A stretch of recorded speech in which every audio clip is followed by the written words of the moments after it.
video games are for nerds. But that doesn't mean we can't talk about them. That's why you're listening to The Week in Gaming, the only gaming podcast that breaks down the last 7 days and tears games apart from the inside. Ugh. So forget your worries, open your ears, and join Simon Miller and a co-host for the entertainment chatter you need. Also, screw Dark Souls.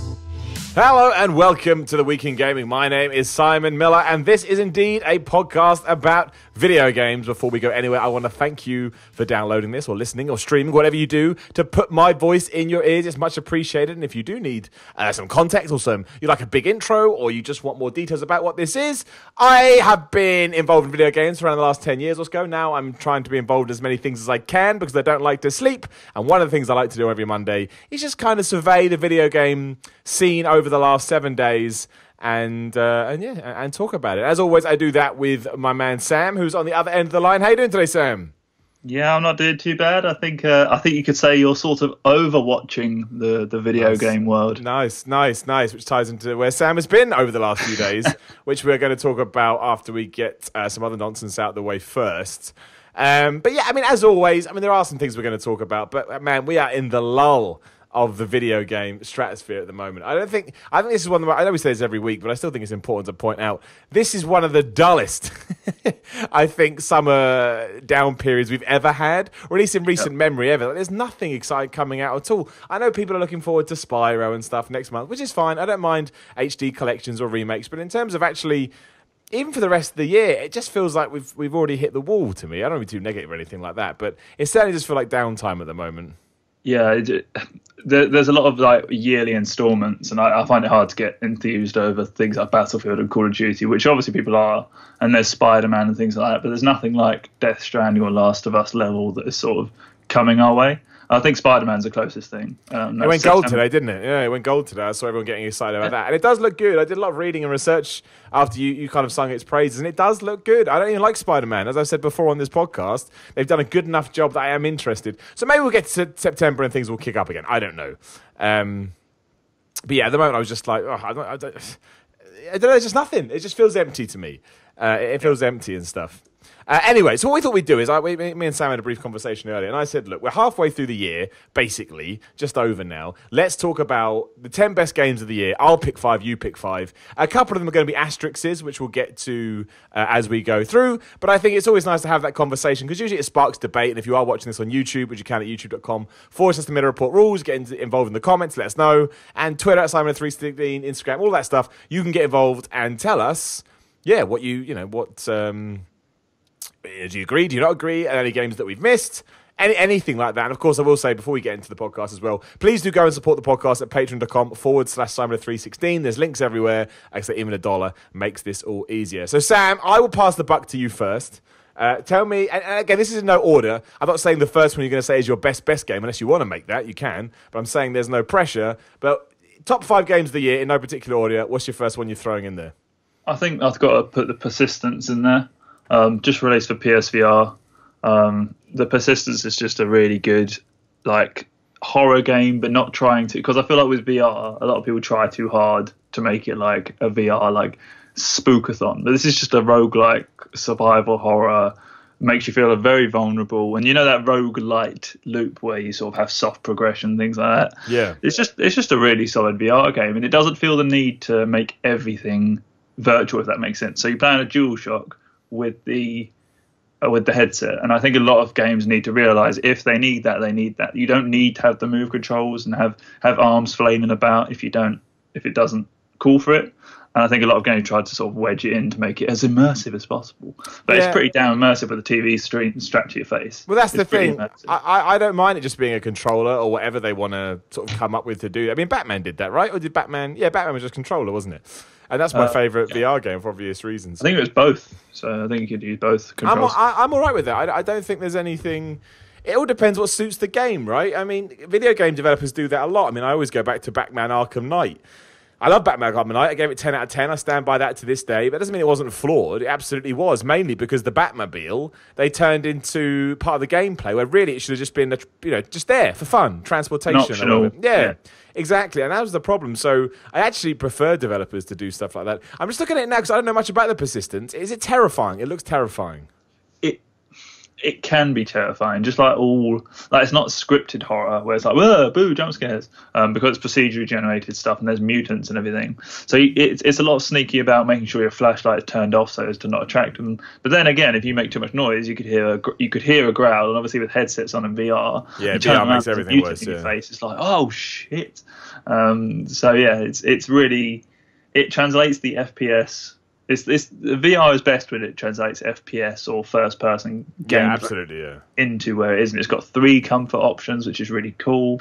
And like in terms of snap turning or free turning, it's optimized really well. It's just like you can go in there being a regular gamer and knowing FPS controls, and you'll instinctively know because obviously your camera is now your face. So yeah, it's just a solid game, and it's simple as well. Like you go there, you have to go to each point in the ship to get out of because it's going towards a black hole and the mutants have overrun it. Surprise! And so it's simple premise FPS gameplay, but with survival horror, limited resources, and all that. Yeah, just a solid loop, and really good to see PSVR getting more good titles. Because every time I think about it, like, has it got any more good titles other than the handful we've seen so far? And it's nice to see that people are still trying and actually making good stuff. Yeah, at the moment I think it's disappointing. I was hoping more people would have been jumped on it, but it hasn't died completely. So I'm hoping that it doesn't. Because as I say all the time on here, I think it has a huge upside still that is yet to be tapped into. Would you say it's your favourite VR game? Yeah. No, Moss is my favourite VR game. I haven't played that one either. You played all this stuff that I've never even played. Although I haven't played that much VR because I actually don't have one in my house. So yeah, I actually don't think Resident Evil. A lot of people say is their favourite VR, but I didn't actually think that was. It felt like a game that was put into VR rather than a game made for VR. Yeah, I think you're right. I think it optimised very well and it looked, but not very good graphically. But yeah, I think these games have shown that you can create good stuff in VR. Just because a lot of people haven't doesn't mean just think more about what you're doing rather than just we have to have move controllers and it has to be super jump scary if it's a horror game, for example. Yeah. No, I'm with you. I'm completely with you. And like I say, I still think there's a huge upside to VR. We just need developers like these people to tap into that. I'm still hoping there's a big one around the corner. That's what I'm hoping for anyway. But hey, God of War. We'll have to. yeah, maybe. Well, look, you said God of War. That wasn't going to be the first one I was going to talk about, but I'll do it as it's been.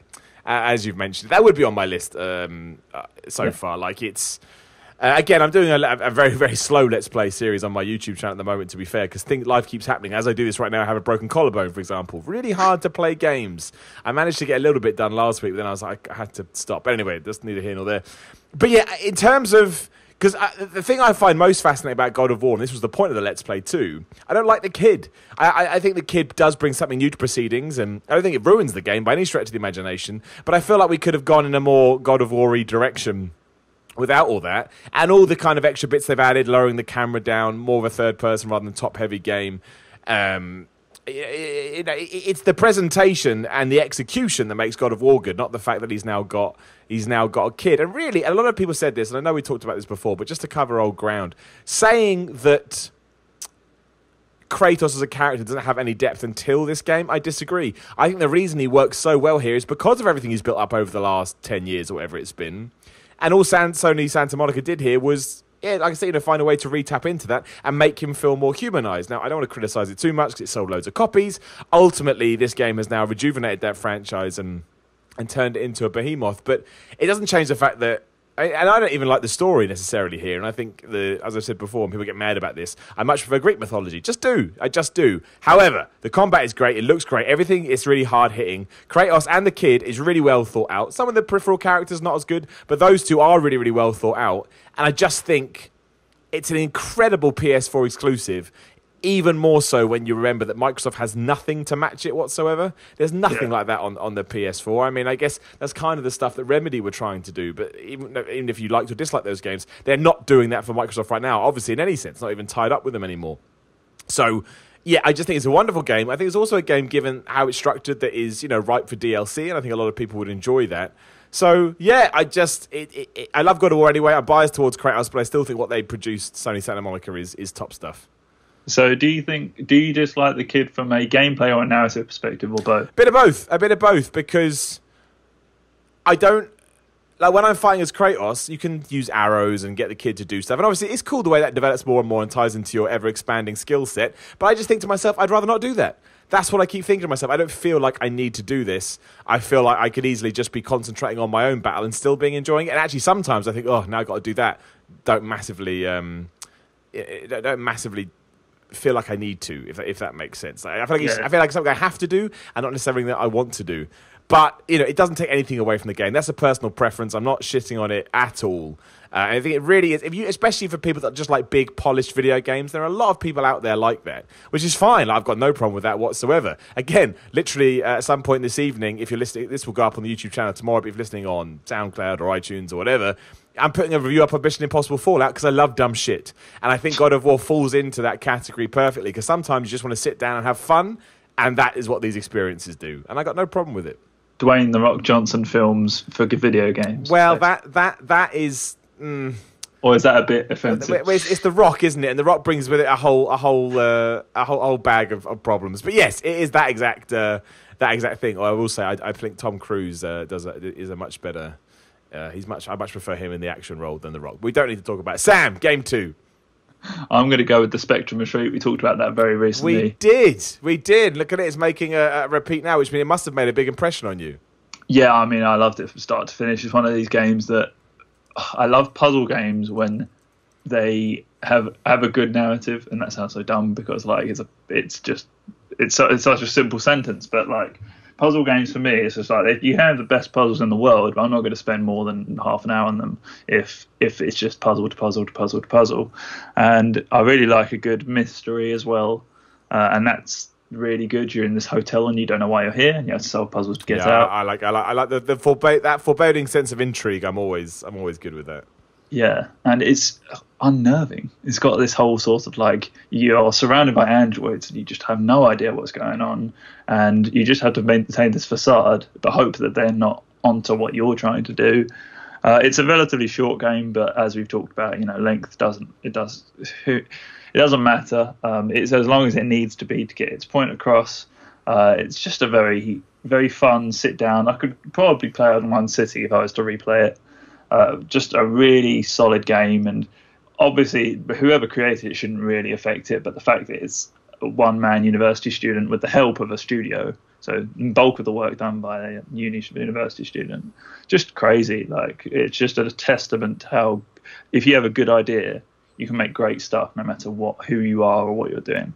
And yeah, it's just awesome, really. Yeah, it's one of those hidden gems. Yeah, exactly. I think it's good that you pointed that out, because it's kind of like one extreme to the next. Obviously, I'm sure not thousands, but hundreds of people worked on God of War, but look what else you can achieve. And I think that's why video games are so cool. I don't want to go off on this tangent, many stretch of the imagination, but that is why video games are so cool, because, and I think people do forget this because we get lost in the negativity of Twitter. I know it's a small proportion of people, but it happens. But it is cool that you can have basically one dude in his bedroom make something like this. Yeah. And then you can have your big shiny game over there. And like I say, I would never have heard about that game if it wasn't talking to you. But after talking to you, I'm a bit intrigued. And if I can get round to it, I absolutely will. It's something that I want to check out and see if it actually has the same effect on me. And also any kind of, like I say, intrigue, puzzles, all that kind of nonsense. I like that stuff. Yeah, and it just shows the triumph of ideas, really. If you have a good idea, that sort of can take a game anywhere. Like, if this one guy had tried to make an action adventure like Uncharted, probably wouldn't have done as well. But because he made his own unique idea and took that, I guess it's a risk. Yeah, it is a risk. It's just, it paid off. It was great. Just shows why you should do your risks, I guess. Well, no, it's true. Well, I mean, some down their ass, but no, you absolutely should, right? Because especially within games, especially at the moment, because we did kind of lose that B publisher a few years ago. It's kind of coming back now, like the THQs of the world. Yeah. And you can't just, I mean, at the moment we just have super sort of polished games or AAA games, then you have these amazing indie gems. It is balancing out more, but that's why it's even more important people keep doing it. So yeah, I totally agree. My next one, of course, anyone that listens to this podcast knows, is Mario Tennis Aces, which I don't even know what else I could possibly say about it at this stage. I did do a video on my YouTube channel about it, just to ram that point home, calling it my favourite game of the year so far. So many people sent me comments going, "Can't believe you forgot about God of War. Can't believe." I didn't forget about God of War. I prefer Mario Tennis Aces because, as I've said on this podcast time and time again, my favourite thing in the world right now as an old man are these experiences that you can enjoy for an hour or so if you want, but more importantly, that you can enjoy for five short bursts, like FIFA, right? Those short bursts that don't take up too much time, make you feel good, make you happy, all those kind of things. Yeah, and Mario Tennis Aces, sorry, go on, man. Yeah, it's just one of those games where if you say it's your best game of the year over God of War, as a wise man once said, it just boils so much piss and it's just glorious. But it's just like, people don't seem to understand that, like, you can have a fun, colourful tennis game and it can be your favourite game over this epic. It doesn't have to be an epic adventure. It can just be a really solid tennis game. Yeah, that's what Nintendo's can make. Exactly. And these days, that's what I honestly, sometimes I go to bed and I can't sleep, especially at the moment because my shoulder kills, and because of the way the Switch is, you can kind of manoeuvre yourself into a position where you can actually play a video game without it hurting. So, in that sense, it just works for me right now. It just works excellently. I think what they've, I'm repeating myself, but just to drive the point home, what they've created the Mario Kart of tennis games for me, and that to me is, I liked all the Mario Tennis games, but now I want to see what they're going to do with this. See what they're doing this going forward. That's my big thing with it. I just love it. It's just so easy to play. The single player is dumb. Some of the bosses are absolutely shite, but I don't care because when you go back into the basic one-on-one tennis game, it's fun, it's dumb. You don't like all the power stuff, you can turn it off. I love it. I really, it's more so than I ever thought I would. To the point I reviewed it and gave it a good score. And if I reviewed it now, the score would be the same, but maybe I'd be even more glowing in my feedback. I just think if you like the way Nintendo goes about their video game experiences, you will enjoy this. And I'd be surprised if anyone said anything else. You don't have to be a tennis fan, right? No, not at all. You just got to enjoy that kind of amazing sport. I can't even think of the word to use, approach that Nintendo do. And it hasn't worked all the time. Like Mario Strikers was okay, but certainly for me, it lacked the sort of, sinking those teeth in. And me, the thing with Mario Tennis, I always want that one. It's that one more game effect. I know that's cliche to say about Nintendo, but they've done it, and that's why it gets on my list here. Love that game. Solid. Yeah. We'll talk about it next week, no doubt, as well. Probably every week. Every week till we're dead. Yeah. Right, yours, man. Forgotten Anne, but the last E in Forgotten is an O, so Forgotten Anne. I don't know that. Tell me about that. That's another indie game championing. It's a Danish studio. It's all hand drawn. It's very Studio Ghibli. Sorry. I'm sold. That wasn't hard. That sounds amazing. There you go. Seamless transition between cutscenes and gameplay. We're all getting wanky now again. It's like you're playing a painting because it doesn't feel like a game. It doesn't have like the same UI sort of things. It's not very gamey. It's like you're playing through an animation because it is truly like transition from animation in the Ghibli style to the gameplay is seamless. And it's just a wonderful story about a girl who is an enforcer in a world where when anything gets forgotten in the human world, like an old boot or a lamp or something, it goes to the world of the Forgotlings, where they all live together in this sort of regime, not to spoil anything too much, where it's just, you're trying to work out why the rebels are rebelling in this forgotten world, and, discover the secrets of these people. And, it's obviously a lot of parallels to society and everything, but more importantly, it's just a really lovely, charming, alarm bells ringing for charming, but a charming story. And it's just wonderful, really, really good, and really pretty as well. Just can't say enough good things about Forgotten Anne. I'm looking at it now. It does look amazing. Does it play kind of like, I don't mean this disparagingly, but it's going to sound that way, but does it play like all the kind of 2D indie games kind of do, or does it do anything different? I'm not saying they're bad, I like those games, but it looks like it fits into that bracket. Yeah, it's in it's got sort of 2.5D environment, so when you walk and you can see yourself going behind buildings and stuff like that, and you can go into the background and foreground and stuff like that. But so it's not reinventing the wheel in that regard, but it's a big world that you sort of are guided. So it feels big, but you're always sort of subtly guided through it where to go. So it's not like a Metroidvania or anything. Like, it is a linear adventure, but in a very big world that's sort of, as I said, handcrafted. And yeah, a very good game. I'd thoroughly recommend it to anyone, sort of, even if you're not really a fan of sort of, because a lot of indie 2D platformers, you might think like, oh, it's another one of those, but it's just, even if you like good stories, this is really good. What's it on? Just PC? PC, PS4, I believe it's on Switch and Xbox One. Switch! I'm getting the shit out of that. I believe so. I'll be devastated now if it's not. Yeah, I'll go crazy. Again, going from one extreme to the next, and I imagine a load of people are going, my next two, a load of people are going to raise their eyebrows at, but you know what? It's my list, do whatever you want. Shadow of the Colossus PS4 gets on mine. I get it. It's been released now 3 times. The game is, 13 years old, 12 years old, whatever the hell it is. And you can start to question whether that deserves to get in lists like this, because I know a lot of people think that overdoing remasters takes away from new games, and it kind of causes a problem. I kind of understand that. However, going back to it and the amazing job that the team has done to make it look as good, Blue Tight Games, whatever they're called, Blue Water Games, Blue Point, that's it. Blue Tight's much better. It's called Blue Tight. But what they've done with that, it really does make it's the reason I like it is twofold. One, it allows you to go back through it as a fan and just be overjoyed and remember why you liked it so much to begin with, and it looks, it goes to show that it hasn't aged at all. The only thing that was holding it back was from a technical standpoint, which they fixed. But it also gets me excited because if you never played that game, I really think if you stumbled across it after, even with all the hype, it would live up to everything that you expected and maybe even opened your eyes to a genre of video game that you weren't into before. It still feels incredibly special. I never think it will be topped, even by its own creators. I just don't think it's possible. I feel like it was of its time, not in the sense that, again, you can certainly bring it back into 2018 as they've done, but it hit at exactly the right time to become this almost mythical creature, the irony there, to become what it has come today. So going back was awesome. I enjoyed it. Made me smile. Completely cemented the idea that it's absolutely one of my favourite games ever. And again, one of those extra games in Sony's cap where you look across the pond and you go, Microsoft, I don't get what you've got coming in the other direction, but I don't see it, man. And yeah, I just loved it. And the fact that I went and dropped 20, 25 quid, whatever it was, again, even though I bought it 3 times, still got the original lying around somewhere. I think that kind of sums up why I love that game and why any time we talk about lists like this, it would be silly of me not to say anything otherwise. I mean, it's a testament to the strength that it comes over all of these new games. You could go back to it because I assume you knew it very well beforehand, even though you might have played it a while ago. And the fact that you can just see it with a bit more polish and still put it above all of these other games is just a testament to its own strength, I guess.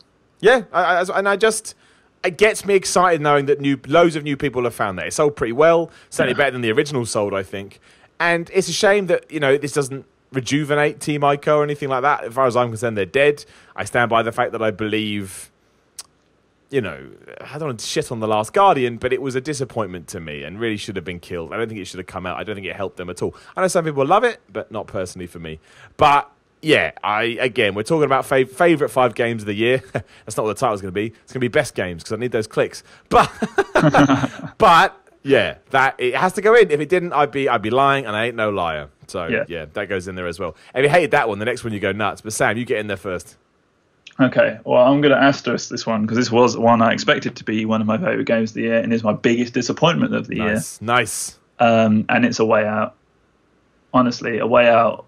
A lot of people were like, yeah, it's so good to have this co-op game back and it's got a little bit of flaws. And I was like, it is a not very good video game, like, in my eyes. Like, a lot of people were just saying it's so fun to play with a friend. And yeah, okay, you could put a friend next to you in a lot of things, but when you're opening doors and pushing boxes and doing all this stuff that doesn't need 2 players, that's not like Gears of War was good because you were in a battle that needed a teammate. Otherwise, you'd be relying on trash AI.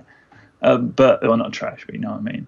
But with A Way Out, it's like, oh, here's another door that you need to just press X and wait for your buddy to come along and press X as well. And there are some bits, like the ending, that particularly uses co-op well.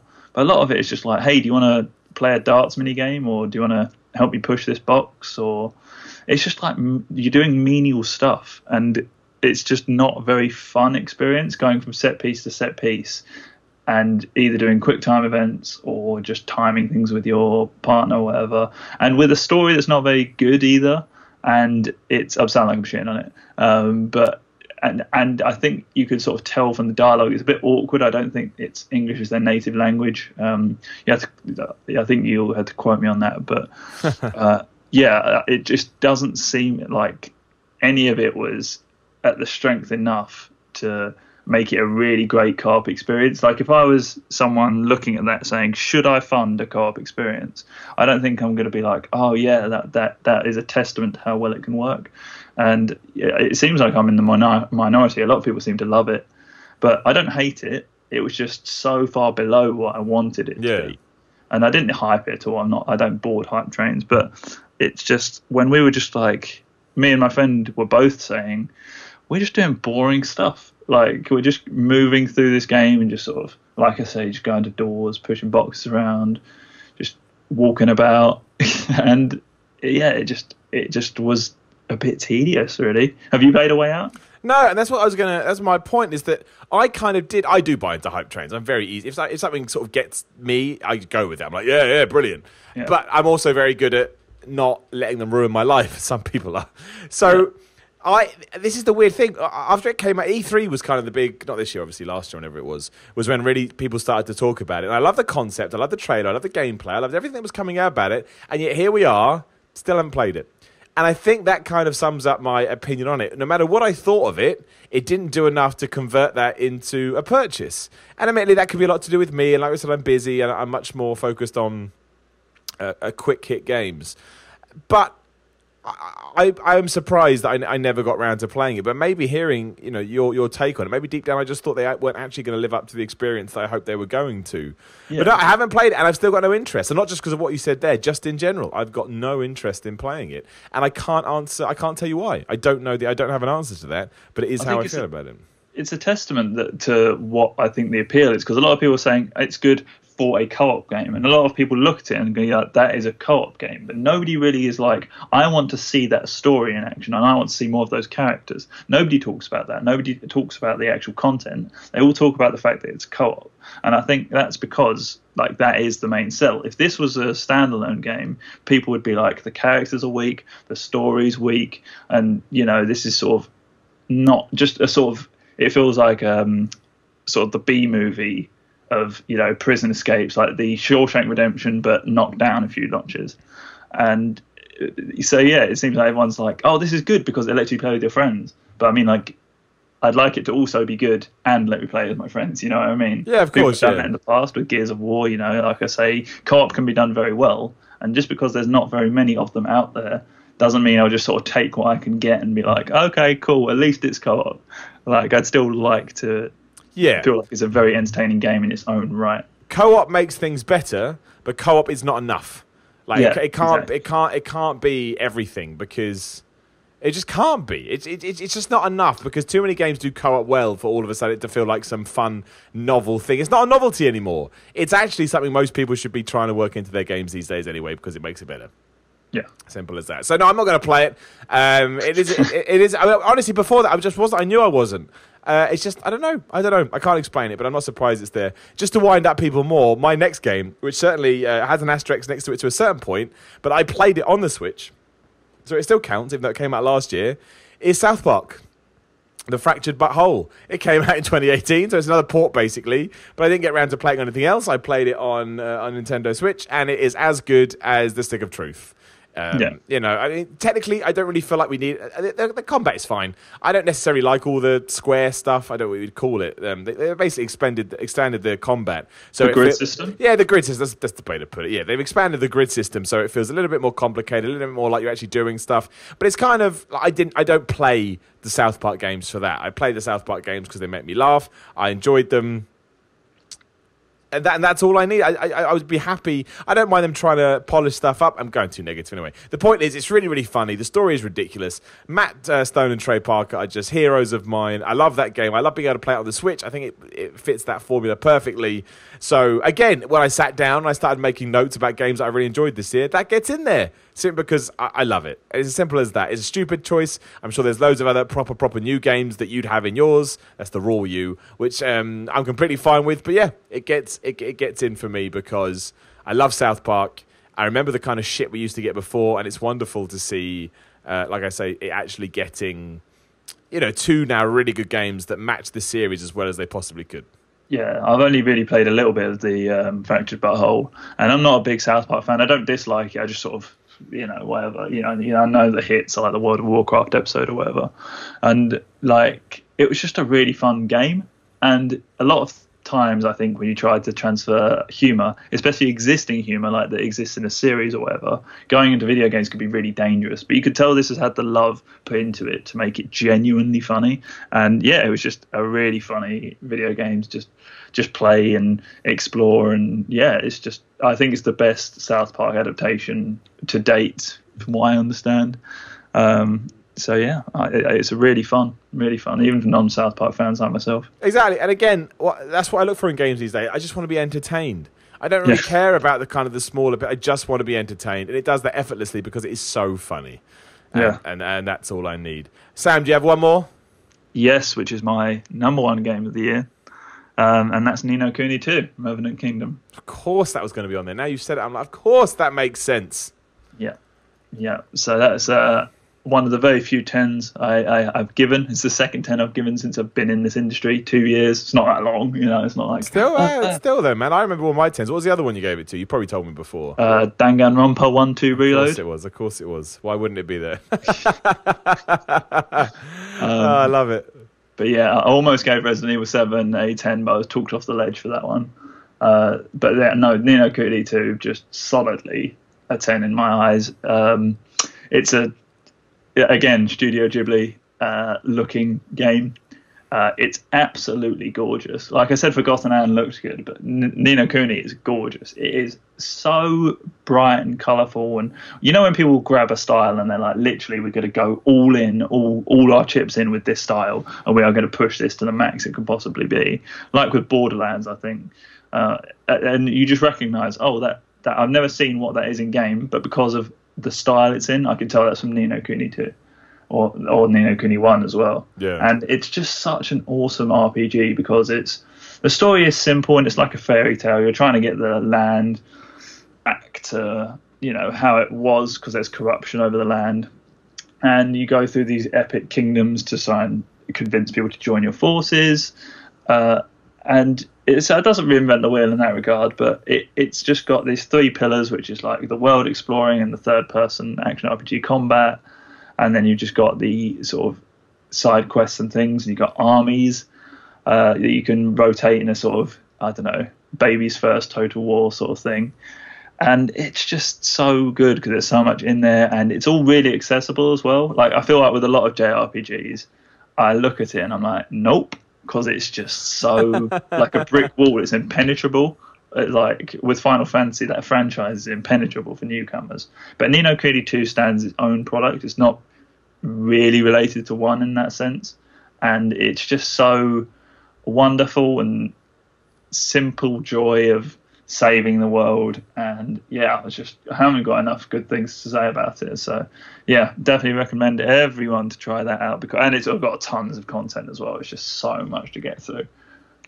So yeah, that is my game of the year so far, and it's going to take a lot to knock it off. I think Spider-Man's the only thing that could, but yeah. That's nice though, man. I don't think it's something I'd ever play, just because, again, I think it's too long for me. But I think back in the day I probably would have done. I used to love those kind of games, and while I kind of wind people up and say Ni no Kuni 2 shit, I'm just winding them up. But I think it's really important. You judge a book by its cover. Everybody does it, even though you're not supposed to, and it does look amazing. Like, it really, really does look ridiculous. So. Yeah. I mean, if you're any game today, you should get Studio Ghibli and get a game that looks a bit like that, and that's a good ticket to getting people to pay attention. Yeah, no, totally, man. So I'm not surprised on that. I never play it, but I can just tell from the way you talk about it that it's and I've heard Brett Phipps, who a lot of you may know as well, a good friend of mine. He absolutely loves it as well. Like, absolutely loves it. So it's not just this game. People go, yeah, it's okay. People love that game, and I think there's probably a big reason for that. So my last, I've kind of I've got a triple header here, because there's nothing really else that kind of blew me away massively. But there were 3 things that, when I was thinking about the stuff that I've kind of played around with and mucked around with, I thought they'd sort of honourable mentions kind of a thing. And they're very bizarre from each other, but 2 surprised me, 1 doesn't surprise me. The one that didn't surprise me, I want to mention Nintendo Labo. Again, I don't necessarily think it's for someone like me, but I think it's so inventive and so creative by Nintendo, and I've seen so many if you go on YouTube and just search for Labo videos, you kind of understand why Nintendo is so important for this industry. It's almost like they keep innocent children interested in games. And the ones that don't want to shoot people in the face and find Nintendo, it's just a wonderful thing to see people creating and kind of, using video games in a different way. This is a total tangent, but have you seen the Jimmy Fallon video where Ariana Grande plays her song and it's all the instruments are Labo instruments? I have, and that's what I'm talking about, right? Isn't that just the best, right?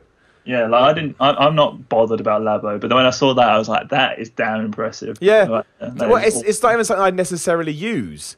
It's just I love the idea. I love that it exists. Yeah, exactly, man. So it's like a reminder of why Nintendo is so good. And I just think it deserves. Will I ever get one? Probably not. But do I enjoy seeing people enjoy it? I absolutely do. I think it's I think it's lovely. The other one, I'm going to leave a really weird one to the end. Again, this is just like a little one, but Sea of Thieves, while shallow. Again, we're talking about the whole co-op thing, right? And co-op not being enough. Yeah. The reason I like Sea of Thieves so much is I really like the pirate theme. I think they've gone full in with that. I think it's really, really fun. And I also believe if you treat it a bit like meeting up with your mates to have a pint, I don't do that, I don't drink, but you take my point, rather than this game where you have to sit down and play it for hours. Yeah. I just think it's a really, really, really, really, really fun video game. You have a laugh, you do stupid stuff. Yes, it runs out of ideas very quickly. But they can even change that going forward. And honestly, I think while it didn't blow up the world or anything, I think it's important that Microsoft had something like that because at least it had them in the conversation for a little while. Exactly.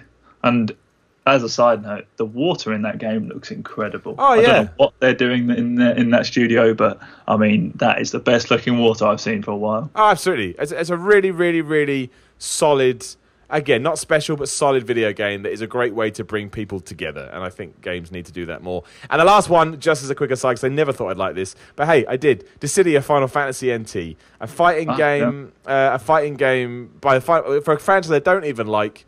Again, it sounds like I'm a shill because the only reason I started playing it is because I got a job where they asked me to help, not even help promote it, but just help basically be a commentator for it at Eurogamer Expo last year. But the more I played it, the more I loved it, and now I'm completely into it. What a fucking nerd I am.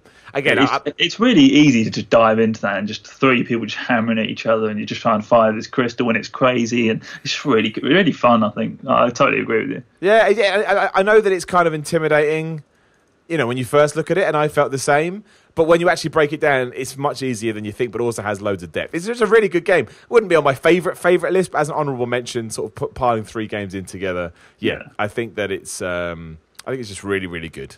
Really, really good game. I'm surprised, and I'll always be surprised. And there you go. So that's basically our 10 best games of the year so far. I'm sure we've forgotten some, or at least not included some that you'd like to see in there. So make sure to drop us a comment, Twitter, Instagram, all that things. Make sure you join in the conversation.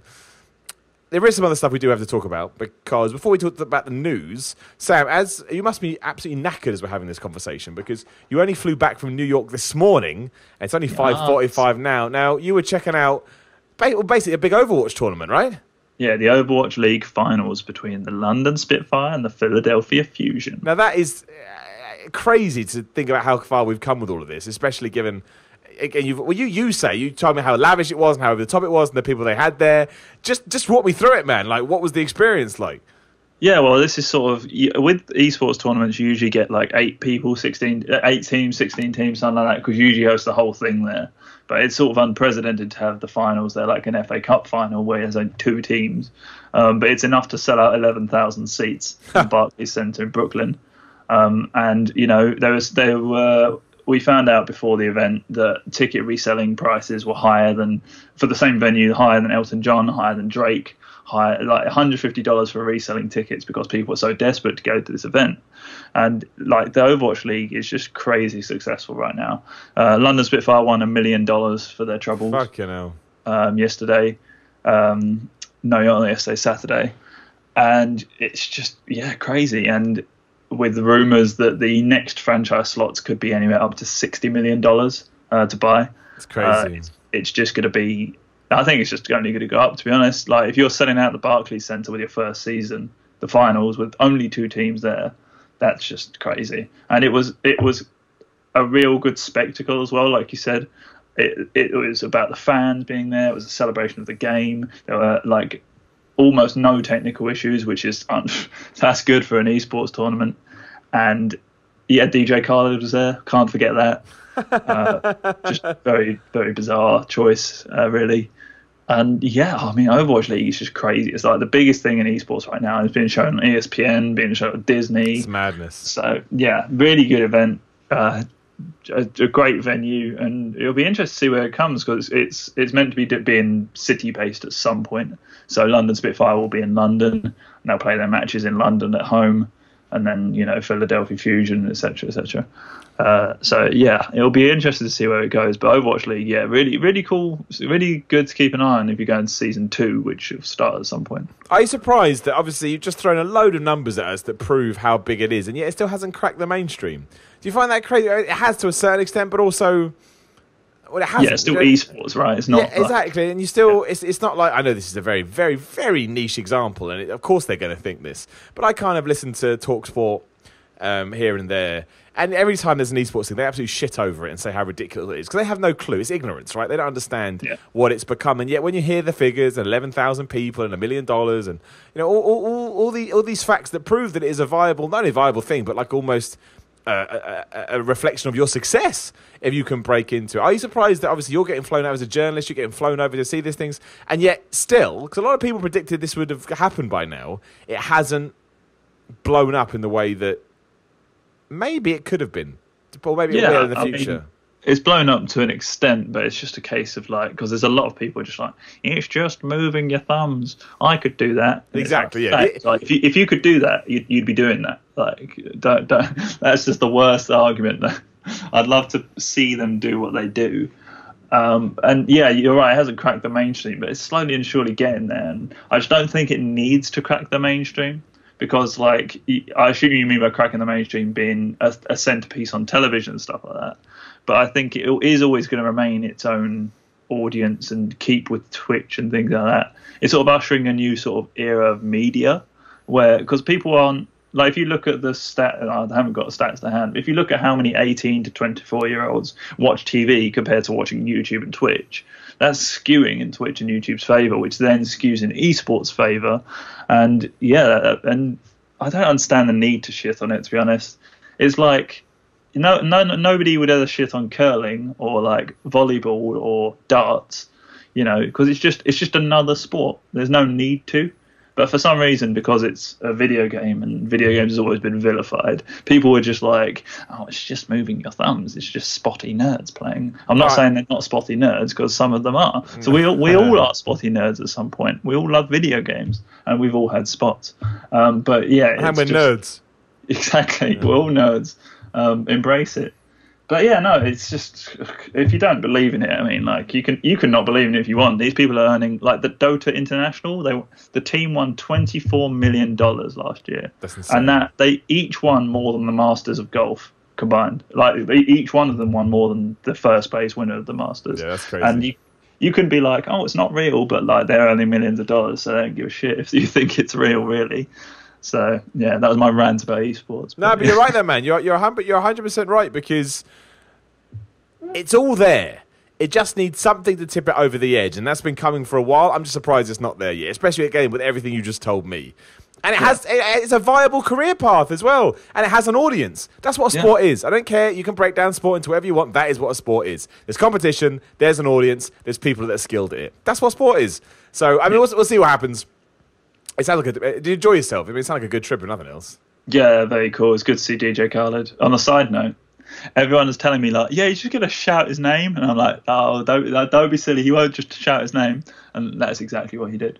It was just like, just played his songs. It was like, when I say DJ, you say Khaled, and just sort of dancing on stage and stuff. It was great, but yeah. Makes $1 million every second or something. That's what you need to do. That's probably.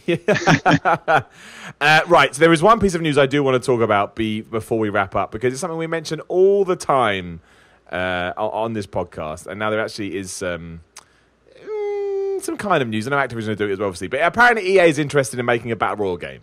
Now, there's no surprise given that Fortnite continues to just get bigger and bigger and bigger each and every single day. It's coming to Android soon. They may not even put it on Google Play because they're worried about being hacked, and they have that kind of power. It's crazy. Yeah, I mean, it earns $2 million a day on mobile alone. Exactly, which is just nuts. And no wonder they want to get on there, but they have the power to make sure that it doesn't happen. So... Yeah. But I've said this before.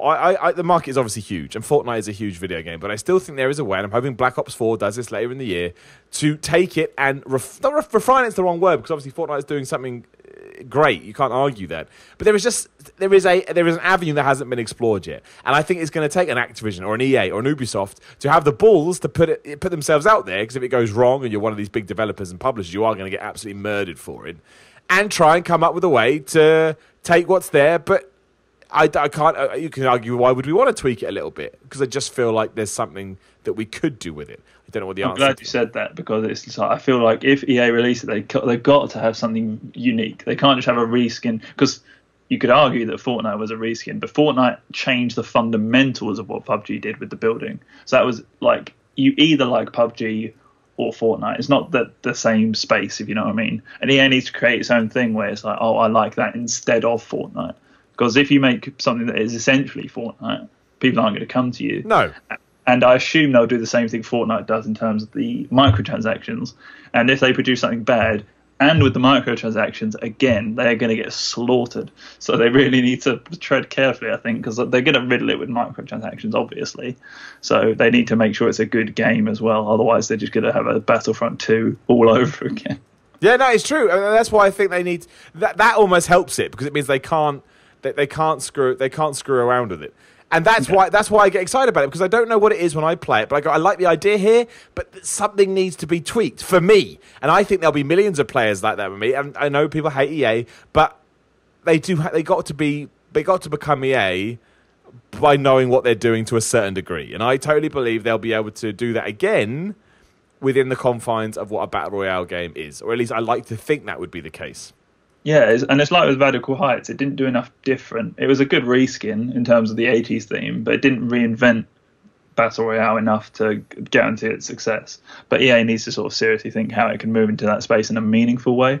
And that'll be really interesting to see what they do, because like you say, as much as people shit on them, they have a lot of bright minds there. They produce a lot of good quality games, and they have the potential to do something really special in the Battle Royale space. So. I think so too, and I like this. I mean, there's nothing concrete here. It's all very up in the air and all very investor call-y. Well, of course we're going to say this because that's what investors want to hear, and also it's a very smart thing. But I've said this again, but I'll say it once more. I think, depending on what Call of Duty Black Ops 4 does, there is the opportunity to take this, and it's not going to affect Fortnite, but it really could push everything else. It could take the idea and make it work for maybe a different set of people, make loads of money, and yeah, we'll see. So I am excited about that. Other than that, there is no video game news. I mean, yeah, none. It was Nickelodeon Racing, right? Of course, I knew there was something else we could talk about. Nickelodeon Racing. How could you forget? I don't know. I mean, is there anything you actually want to say other than the fact that the Rugrats are in it? That's all I know. It's just bizarre. It's like they're getting all these different generations, because the Nickelodeon of today isn't going to be relevant to the people who, when they think of Nickelodeon, they think of Rocko's Modern Life, Rugrats, things like that. So it seems like a lot of the kids are going to be like, "Who's that?" And a lot of the adults are going to be like, "Who's that?" And then you're just going to have this weird disconnect, because there's a lot of generations of Nickelodeon. But I mean, like, it's a kart racer, so I think that says all we need to know about it, really. I mean, even Hey Arnold's in it. That does win me over a little bit, because obviously, like you've just said, it ties into me as a kid. And obviously, I never really liked Rugrats, but I remember it. SpongeBob I never got into, but he's in there. Rock and Modern Life is probably the number one of that, because who remembers Rock and Modern Life there, apart from a very, specific set of people? And also, maybe Doug is going to be in it. Remember Doug? It's Doug, yeah. Oh. That was the stuff that was on late at night when I was a kid, because even then it was old. Yes. When's it out? Did they got a release date for it? I don't know. I'm sure it was not any other releases. I know it's coming out 20th of October on Switch. That's going to be, it's $40 as well, so it's cheap, man. It looks garish as hell. But we will see. I mean, the fact, Hey Arnold, Rugrats, Teenage Mutant Ninja Turtles, SpongeBob SquarePants, and there's tracks like Bikini Bottom, New York City Sewers, Tommy's Pickles House, Arnold School. I actually think this could, I don't think it'll be a good game, but I think it may actually find an audience. Yeah, I mean, it's a kart racer. There you go. That's all you need to know. That's true. Yeah.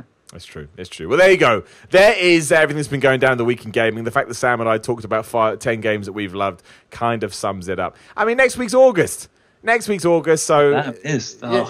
maybe we can start getting into, I say this every week, but it's true. Maybe we can actually start getting into the territory where, I mean, look, we're only a couple of months from Red Dead, right? That's how I'm going to look at my 2018, is that we're almost at Red Dead. And also, Spyro. Exactly. Spyro comes out is it September or August? September. It is September. So just get through. I mean, looking at August now. Madden comes out. That's right. Kami HD. We've laughed at that before. WarioWare Gold it was always interesting. Pez, of course, yeah.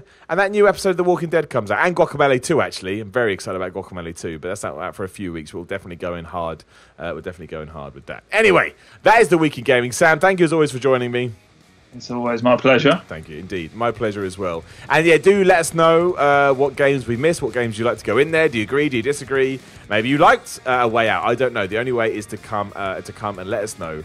Again, youtube.com/The Minute Report rules. Obviously, you're already listening to this on some kind of podcast app, but it's available on all podcast apps. Just search The Week in Gaming. And please do support the podcast at patreon.com/Simon316. And if you're living on iTunes, give us 5 stars, give us a review, give us a rating. It helps us go up the rankings. More people can listen, and we can keep enjoying this stuff. But yes, thank you very much. I've been Simon Miller. I've been joined by my man, Sam, and we will chat to you next week.